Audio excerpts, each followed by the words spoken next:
Selama ini, kita telah mengetahui bahwa Allah itu baik. Tetapi, mengapa di Alkitab tertulis di Perjanjian Lama bahwa Allah menyuruh bangsa Israel untuk melenyapkan semua bangsa Kanaan? Lalu, mengapa Allah tidak memusnahkan semua kejahatan yang ada di bumi? Mengapa masih ada perceraian, pertikaian, pembunuhan, perang, dan hal-hal jahat lainnya? Apakah Allah sebenarnya jahat?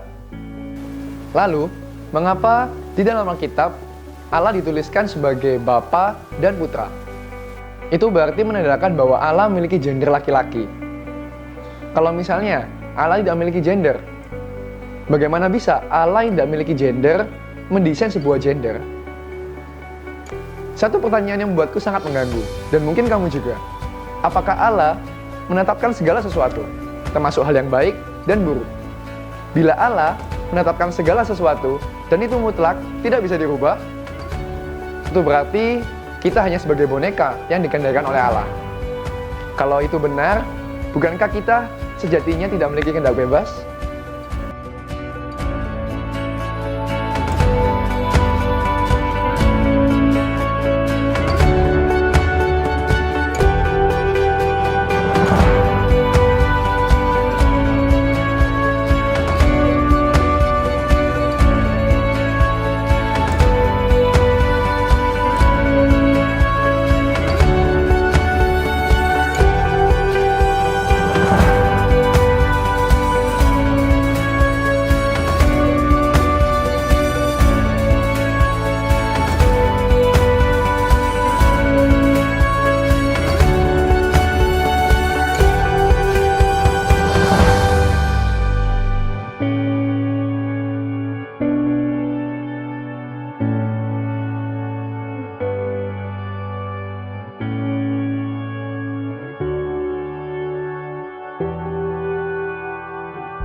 Selamat siang rekan-rekan yang terkasih.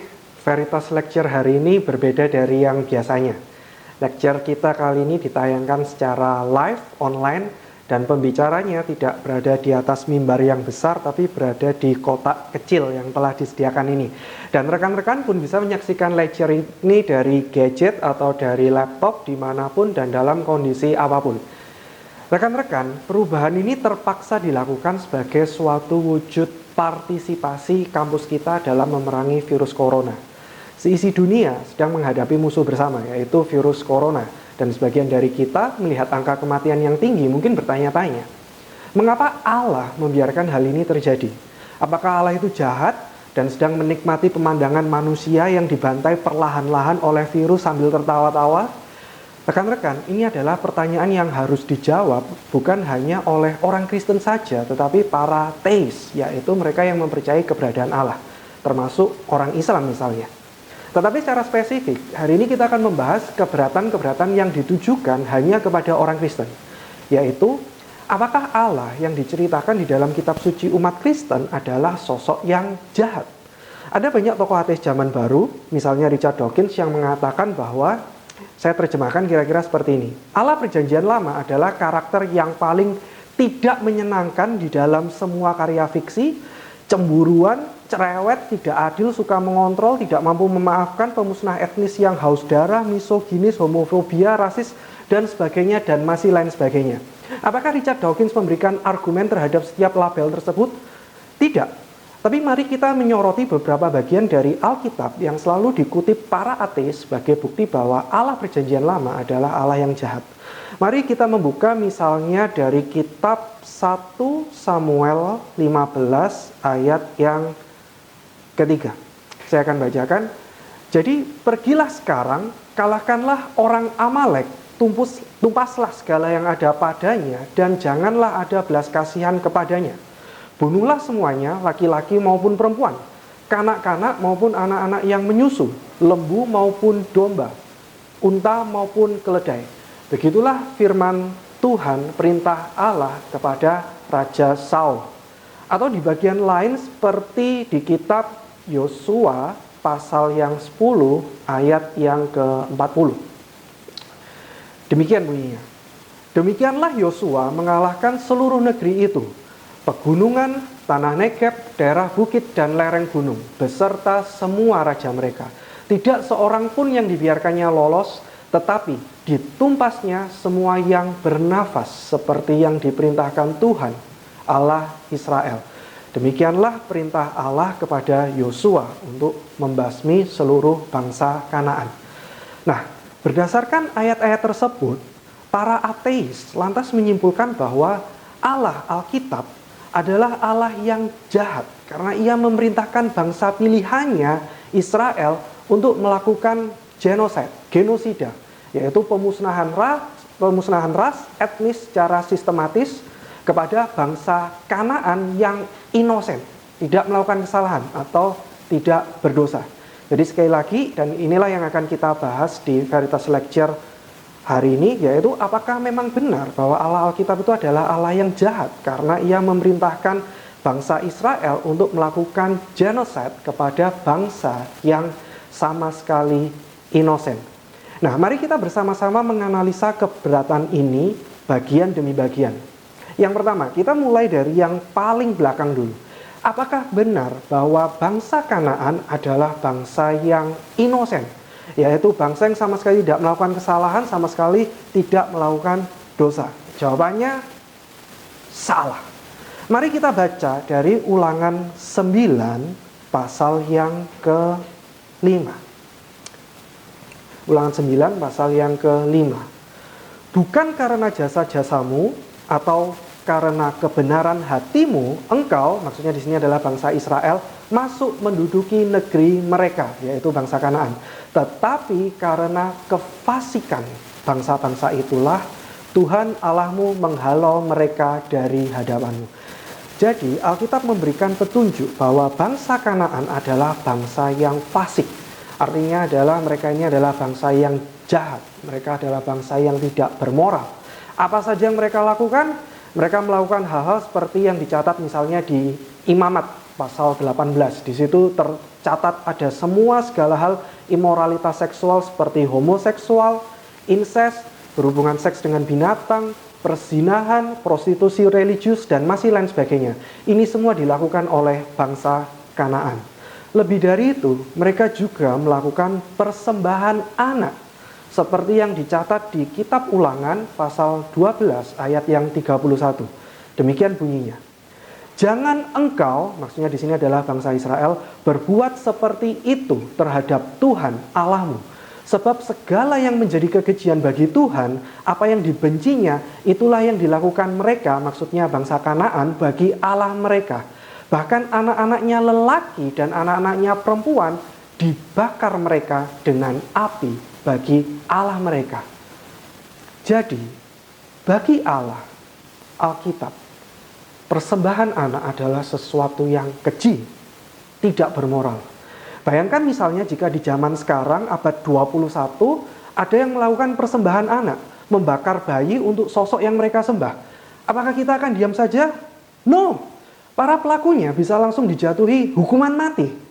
Jangankan membakar anak sebagai korban persembahan, menelantarkan anak di pinggir jalan saja sudah bisa dicap sebagai tidak bermoral.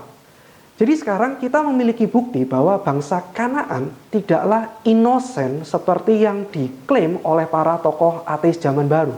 Tetapi mereka adalah bangsa yang fasik, di dalam bahasa Inggris disebut wicked.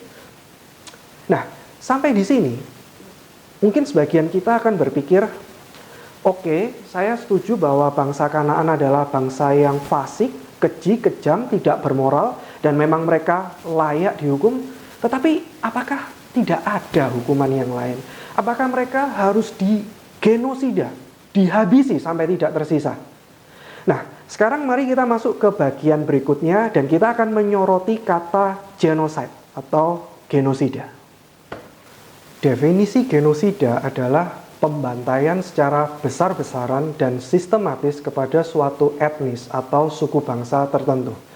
Nah, apakah Allah memerintahkan bangsa Israel untuk melakukan genosida?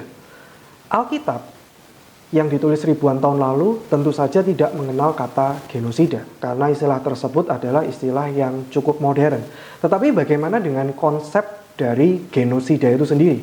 pemusnahan besar-besaran terhadap etnis atau suku golongan tertentu. Apakah Allah memang memerintahkan demikian? Lagi-lagi jawabannya tidak. Mari kita membaca dari Keluaran pasal 23 ayat 27 sampai 31. Kengerian terhadap aku akan kukirimkan mendahului engkau. Aku akan mengacaukan semua orang yang kau datangi, dan aku akan membuat semua musuhmu, maksudnya adalah musuh bangsa Israel, lari membelakangi engkau. Lagi, aku akan melepaskan tabuhan mendahului engkau, sehingga binatang-binatang itu menghalau orang Hewi, orang Kanaan, dan orang Het dari depanmu. Aku tidak akan menghalau mereka dari depanmu dalam 1 tahun, supaya negeri itu jangan menjadi sepi, dan segala binatang hutan jangan bertambah banyak melebihi engkau. Sedikit demi sedikit aku, maksudnya Allah Israel, akan menghalau mereka dari depanmu, sampai engkau beranak cucu sedemikian, hingga engkau dapat memiliki negeri itu. Aku akan menentukan batas daerahmu dari Laut Teberau sampai Laut Filistin, dan dari padang gurun sampai sungai Efrat, sebab aku akan menyerahkan penduduk negeri itu ke dalam tanganmu, sehingga engkau menghalau mereka dari depanmu. Nah, perhatikan kata-kata yang saya beri warna merah. Di situ tertulis kata menghalau sampai 3 kali. Jadi ayat ini menceritakan bagaimana Allah secara sistematis menuntun bangsa Israel kepada tanah perjanjian. Kata menghalau berarti menjauhkan, membawa keluar, atau mengusir keluar. Dan memang itulah tujuan utama Allah. Jadi kita bisa merangkum kebijakan Allah kepada bangsa yang pada saat itu menduduki tanah perjanjian, yaitu bangsa Kanaan, sebagai berikut. 1. Allah menghalau mereka, yaitu Allah membuat bangsa Kanaan ketakutan melalui cerita-cerita tentang mujizat Allah yang tersebar di antara mereka, yang menyertai bangsa Israel keluar dari tanah Mesir. Dan ada banyak memang orang-orang Kanaan yang kabur dan melarikan diri bahkan sebelum bangsa Israel datang dan berperang menghadapi mereka.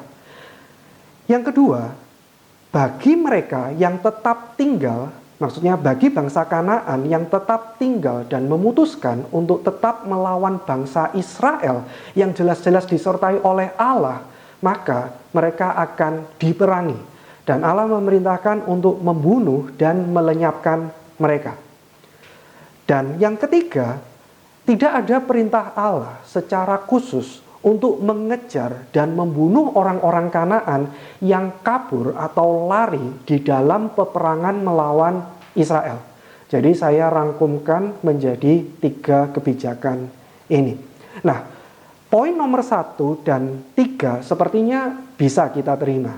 Tapi saya yakin beberapa dari kita akan tetap keberatan terhadap poin nomor 2. Yaitu, ngapain sih kok harus ada perintah untuk membunuh dan melenyapkan? Ateis Richard Dawkins misalnya berkata bahwa kesalahan terbesar bangsa Kanaan sehingga mereka layak dihabisi adalah karena mereka tidak kabur atau tidak sempat kabur. Tapi ini jelas ngawur, karena di bagian awal tadi kita sudah melihat bukti-bukti yang menunjukkan bahwa bangsa Kanaan dihukum oleh Allah bukan karena mereka tidak kabur, tapi karena mereka fasik dan hidup mereka tidak bermoral. Selain itu, ada beberapa bukti yang menunjukkan bahwa perintah Allah tersebut tidak bisa diartikan secara literal. Kitab suci umat Kristen, Perjanjian Lama dan Perjanjian Baru terdiri dari banyak buku yang memiliki genre yang berbeda-beda. Ada puisi, ada sejarah, ada nubuatan, ada surat, dan lain sebagainya. Gaya bahasa yang dipakai pun juga berbeda-beda. Ada yang literal, ada juga yang simbolik. Tuhan Yesus sendiri sering menggunakan perumpamaan ketika mengajar. Nah, yang kita temukan di dalam kitab Yosua yang berisi perintah-perintah tersebut adalah sebuah sejarah yang dibungkus dalam bentuk hagiografi. Apa itu hagiografi? Hagiografi berasal dari kata hagia yang artinya suci atau kudus, dan grafi yang artinya tulisan. Hagiografi adalah tulisan-tulisan dengan gaya bahasa hiperbola dengan tujuan mengagungkan atau memuliakan sosok tertentu. Dalam hal ini sosok tersebut adalah Allah Israel yang suci dan kudus. Bukti pertama, rekan-rekan bisa mengecek sendiri di dalam aplikasi Alkitab masing-masing bahwa kata menghalau dan kata menduduki jauh lebih banyak digunakan di dalam cerita perjuangan bangsa Israel masuk ke dalam tanah perjanjian, yaitu tanah Kanaan, dibandingkan dengan kata-kata seperti menumpas atau memusnahkan atau melenyapkan. Bukti kedua, tidak ada ayat yang secara eksplisit menulis bahwa Yosua benar-benar membantai habis satu persatu seluruh bangsa Kanaan. Yang kita dapati justru kebalikannya, yaitu bahkan setelah Israel menduduki bangsa Kanaan, bahkan setelah tertulis bahwa Yosua menghabisi mereka dengan mata pedang, bangsa Israel terus-menerus melawan bangsa Kanaan dari waktu ke waktu. Ada beberapa contoh, mari kita perhatikan Yosua pasal 11 tentang nasib suku Enak atau nasib orang-orang Enak. Dari ayat ini kita mendapat kesan bahwa orang Enak telah dilenyapkan, dihabisi oleh Yosua.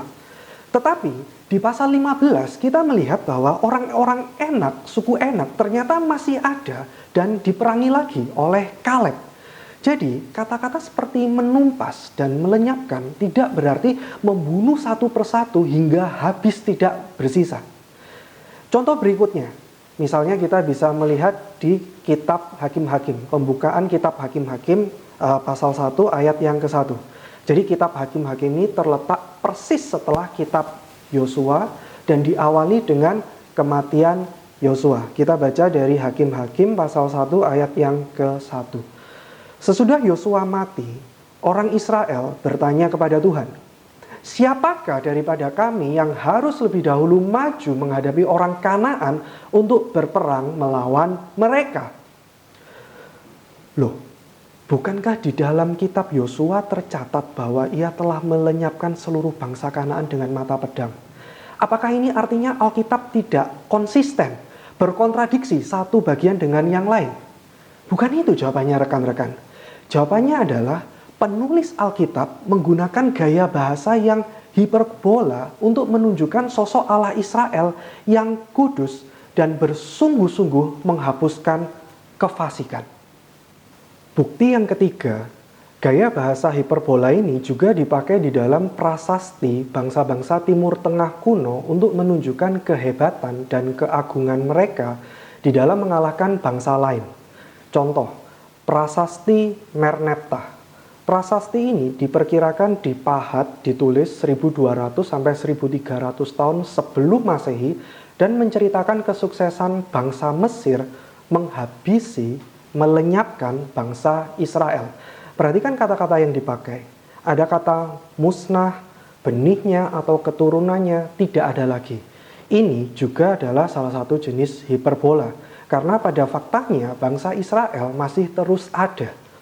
Contoh lain, prasasti yang mencatat kemenangan Raja Asyur Senakerib. Perhatikan kata-kata yang dipakai di sini. Ada kata-kata dipukul dengan pedang dan tidak ada satupun yang luput. Nah, kita juga menemukan kata-kata ini di dalam tulisan-tulisan di dalam kitab Yosua dan di kitab Keluaran. Nah, ini adalah gaya bahasa hiperbola yang memang umum dipakai di dalam budaya tersebut untuk menunjukkan superioritas sang pemenang terhadap pihak yang kalah. Dan sebenarnya ini juga gaya bahasa yang menghiasi percakapan kita sehari-hari. Mari kita lihat judul-judul headline di berita hari-hari ini yang membahas tentang corona. Misalnya ini, coronavirus menghancurkan pabrik-pabrik Asia. Apakah ini artinya virus corona yang ukurannya hanya beberapa mikromilimeter saja mampu menghancurkan pabrik yang begitu besar? Apakah ini artinya setiap pabrik di seluruh benua Asia pasti hancur dan tidak ada satu negara, satu pabrik pun yang luput? Tentu tidak. Lalu apakah si jurnalis yang memakai judul ini sedang berbohong atau menyebarkan hoax? Tidak juga.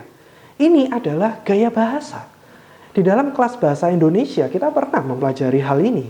Contoh lain yang paling sering dialami para jomblo seperti kalian, Cintaku ditolak lagi, hatiku hancur lagi.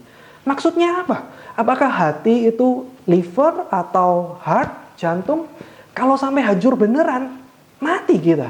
Tapi ketika kita mengatakan seperti hal tersebut, hatiku hancur, apakah ini artinya kita sedang berbohong kalau memakai gaya bahasa ini? Tentu tidak.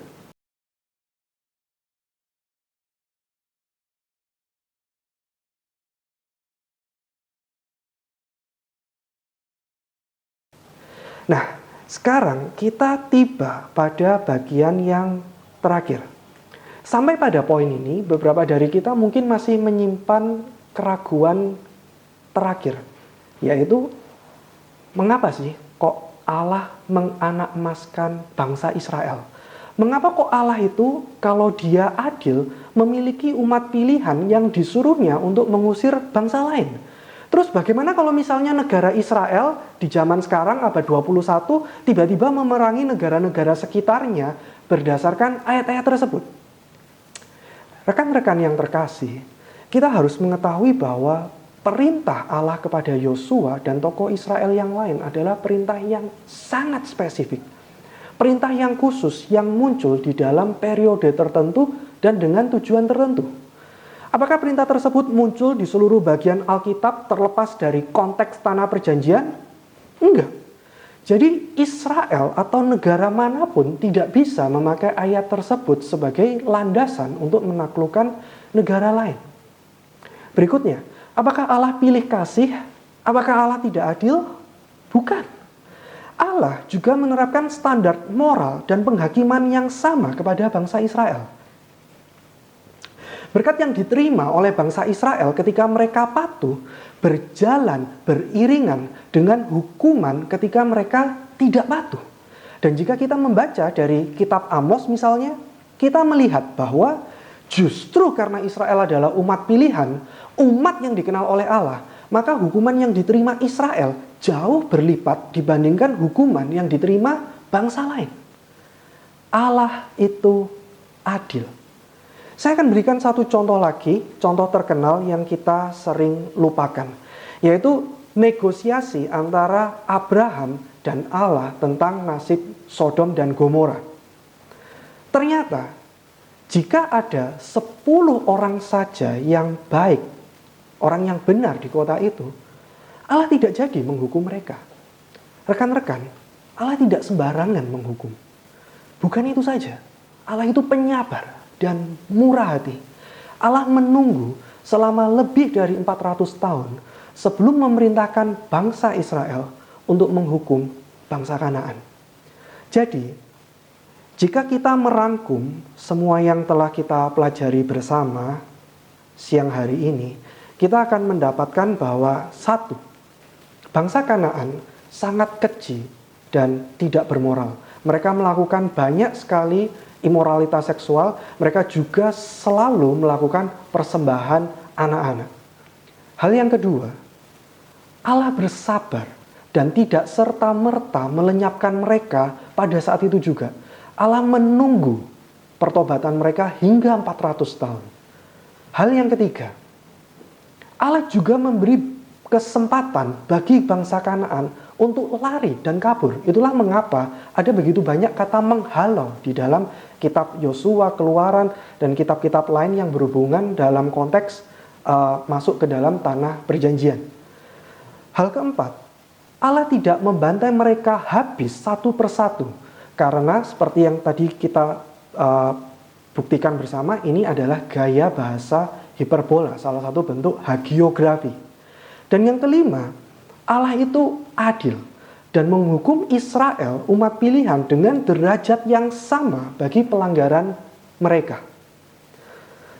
Terakhir, rekan-rekan, mari kita bayangkan, kalau misalnya kita memiliki teknologi saat ini untuk melenyapkan, untuk membunuh semua virus corona, apakah jahat kalau kita benar-benar melakukannya, melenyapkan dan membunuh semua virus corona?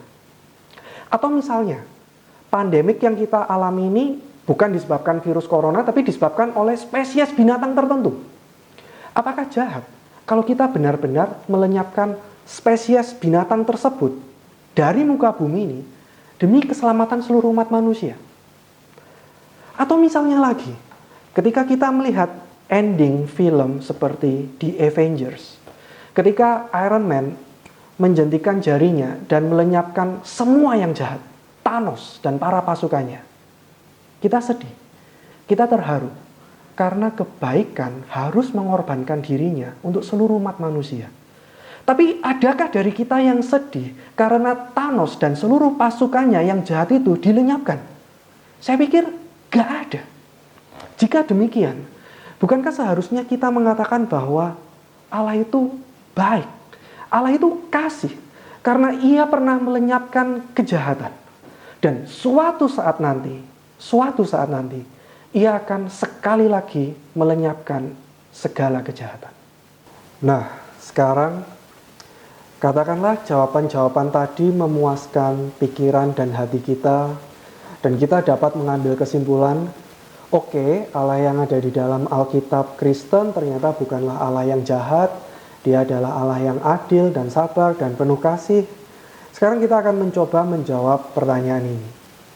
Apakah Allah yang adil dan sabar dan yang penuh kasih seperti yang ada di dalam Alkitab, kitab sucinya orang Kristen tadi, memang adalah Allah yang real, Allah yang sungguh ada di dunia nyata? Apalagi ketika kita melihat bahwa dunia ini ada banyak sekali perang, kelaparan, kemiskinan, kejahatan, dan bahkan seperti yang sedang kita hadapi sekarang, wabah penyakit. Jika Allah itu memang baik, mengapa Ia tidak melenyapkan semua keburukan dari dunia ini? Saya tidak akan membahas panjang lebar karena topik ini sendiri membutuhkan pembahasan yang secara khusus dan mendalam. Tetapi ada beberapa petunjuk dari jawaban-jawaban kita tentang perjanjian lama tadi yang bisa kita renungkan lebih mendalam. Yang pertama, upah dosa. Alkitab mengatakan bahwa upah dosa adalah maut. Dan dari kacamata kekristenan, sejak kejatuhan Adam dan Hawa, dunia dan beserta isinya jatuh ke dalam dosa. Dan kehidupan menjadi tidak sama lagi. Dosa menyebar secara horizontal dari satu manusia ke manusia lain. Dosa juga menyebar secara vertikal antar generasi dan antar manusia dan ciptaan, antar Allah dan ciptaannya. Manusia yang seharusnya menjadi pengelola alam menjadi pengeksploitasi. Di sisi lain, alam yang seharusnya menghasilkan segala yang positif bagi kebaikan manusia berbalik memusuhi manusia. Nah, dari sudut pandang tersebut, maka adanya sebuah virus yang bermutasi dan merusak kehidupan manusia adalah hal yang memang sudah diantisipasi di dalam kekristenan. Perhatikan, saya tidak mengatakan bahwa kehadiran virus ini harus disambut baik atau dirayakan dan kita harus bahagia. No, poin yang ingin saya tekankan adalah bahwa di dalam sudut pandang kekristenan, virus seperti corona bukanlah sebuah misteri atau bahkan sebuah kontradiksi, tapi sebuah konfirmasi bahwa kita memang hidup di dunia yang semakin rusak dan semakin tidak sempurna karena upah dosa. Hal kedua yang juga bisa kita pelajari adalah Allah menunggu selama 400 tahun sebelum menghukum bangsa Kanaan. Selama 400 tahun itu, di manakah bangsa Israel? Di manakah bangsa Israel? Ternyata bangsa Israel sendiri sedang menderita di bawah perbudakan bangsa Mesir. Bagi kita, manusia yang terbatas, hidup kita hanya 70-80 tahun, kita tidak mampu memahami segenap rencana Allah dalam hitungan ratusan tahun ke depan. Oleh karena itu, dengan seluruh kerendahan hati, kita tidak boleh cepat-cepat menghakimi atau sok tahu tentang alasan dibalik dari sebuah kejahatan atau sebuah penderitaan. Misalnya tentang corona yang sedang kita hadapi. Mengapa Allah membiarkan ini terjadi? Janganlah kita cepat-cepat berteriak bahwa corona ini adalah hukuman atau azab kepada negara-negara tertentu. Mungkin, rekan-rekan, kita harus puas dengan sekedar bergantung kepada Tuhan dan tidak mengetahui alasan-alasannya. Mungkin memang itulah yang Allah inginkan. Bahwa kita, umatnya, percaya dan bersandar penuh kepadanya.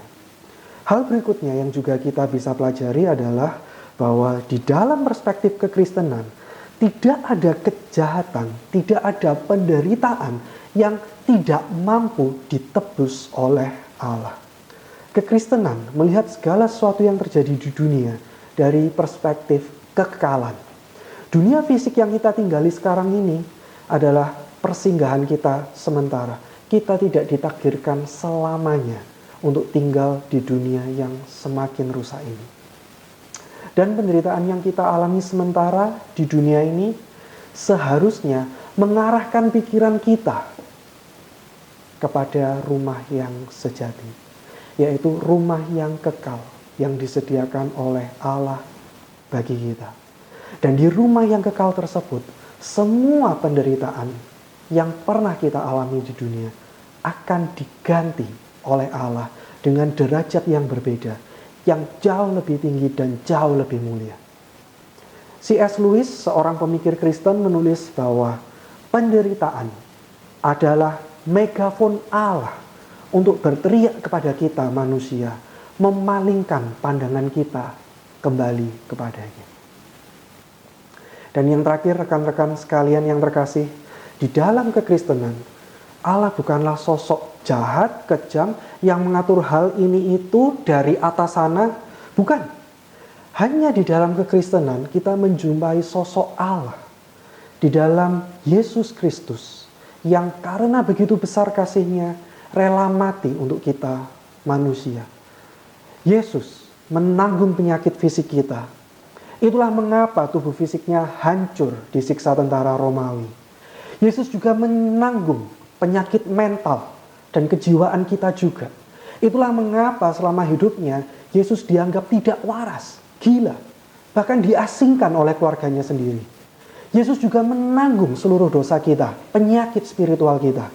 Itulah mengapa Allah Bapa meninggalkan Dia sendiri di atas kayu salib. Dan sosok seperti itulah Yesus Kristus adalah sosok yang paling kita inginkan untuk menghibur kita dalam penderitaan. Ketika kita ketakutan, kehilangan, ketika kita kecelakaan, ketika kita mengalami pelecehan, ketidakadilan, ataupun ketika kita di rumah sakit, kita ingin sosok yang mampu merasakan penderitaan kita dan menanggung bersama-sama dengan kita. Dialah Yesus. Kita semua orang percaya, termasuk para ateis pun, kita kangen, kita rindu, dan kita membutuhkan sosok seperti Yesus. Amin.